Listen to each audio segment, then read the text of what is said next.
प्रधानमंत्री मोदी 2 दिन की फ्रांस यात्रा के बाद संयुक्त अरब अमीरात पहुंचे हैं। यहां उनका भव्य स्वागत हुआ है। यूएई के राष्ट्रपति भवन में उन्हें गार्ड ऑफ ऑनर दिया गया। पीएम ने यूएई के राष्ट्रपति मोहम्मद बिन जायद अल नयान से मुलाकात भी की। इस दौरान दोनों देशों के बीच कई अहम समझौते हुए। और इससे पहले पीएम मोदी ने COP28 यूएई में के मनोनीत अध्यक्ष और Abu Dhabi national oil company के ग्रुप CEO डॉक्टर सुल्तान अल जावेर के साथ एक बैठक भी की थी। तो बड़ी खबर आपको बता रहे हैं, दोनों ही देशों के बीच इस मुलाकात में कई अहम समझौते हुए हैं।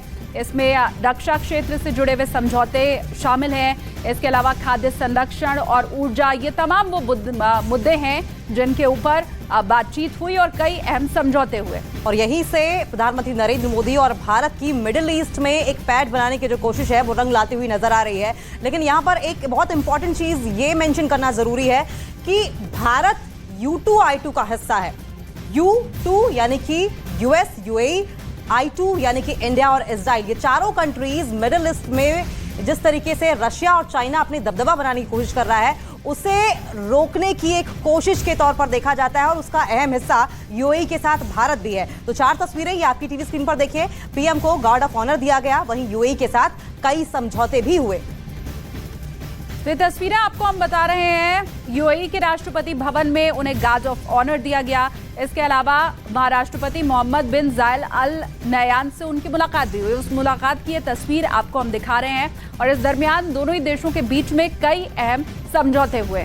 और इससे पहले आपको बताएं कि पीएम मोदी ने COP28 यूएई के मनोनीत अध्यक्ष और Abu Dhabi national oil company के ग्रुप CEO से भी मुलाकात की। और इसके पहले आपको बताते चले कि प्रधानमंत्री नरेंद्र मोदी को जो यूएई का हाईएस्ट सिविलियन अवार्ड है उससे भी नवाजा जा चुका है। और यूएई के राष्ट्रपति गेस्ट के तौर पर हमारे यहाँ जब गणतंत्र दिवस की परेड थी तब भी आ चुके हैं, इनवाइट किए जा चुके हैं। यूएई के राष्ट्रपति ने किस तरीके से जोरदार स्वागत किया है। और न सिर्फ इतना बल्कि आपको बताएं कि कच्चे तेल के लिहाज से भी भारत और यूएई के रिश्ते काफी अहम माने जा रहे हैं। और ऐसे में जो विदेश राज्य मंत्री हैं यूएई के, उनका साफ तौर पर भरोसा यही है कि भारत के साथ 2030 तक लगभग $100 बिलियन तक के जो रिश्ते हैं, व्यापारिक रिश्ते, वो कायम किए जा सकते हैं। तो वहीं भारत और यूएई के बीच आपको बताते चले कि जिस तरीके से रिश्ते हैं, कई क्षेत्रों में व्यापक सहयोग है उनमें। और इनमें व्यापार, निवेश, ऊर्जा, खाद्य सुरक्षा, विज्ञान और प्रौद्योगिकी के साथ ही शिक्षा भी शामिल बताया जा रहा है। और इसके अलावा फिनटेक, रक्षा और सुरक्षा सहयोग दोनों देशों के बीच में संबंधों का मुख्य स्तंभ बताया जा रहा है। और यूएई भारत का तीसरा सबसे बड़ा व्यापारिक साझेदार है और दोनों देशों के बीच 6 लाख करोड़ रुपए से ज्यादा का कारोबार है। इसमें यूएई ने भारत से 2 लाख से ज्यादा, आपको बताएं, 2 लाख करोड़ रुपए का आयात किया है। फरवरी 2022 में भारत और यूएई ने व्यापक आर्थिक भागीदारी समझौते पर हस्ताक्षर किए थे, जो उसी साल 1 मई से लागू हो गया था। इस समझौते का मकसद आपसी व्यापार और निवेश को बढ़ाना है।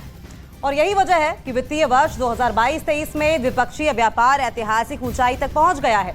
2021-22 में द्विपक्षीय व्यापार $72.9 अरब का था। और व्यापक आर्थिक भागीदारी समझौते के बाद 2022-23 में भारत और यूएई के बीच व्यापार 16% तक बढ़ गया। वित्तीय वर्ष 2022-23 में भारत और यूएई के बीच कुल $84.5 अरब का व्यापार हुआ।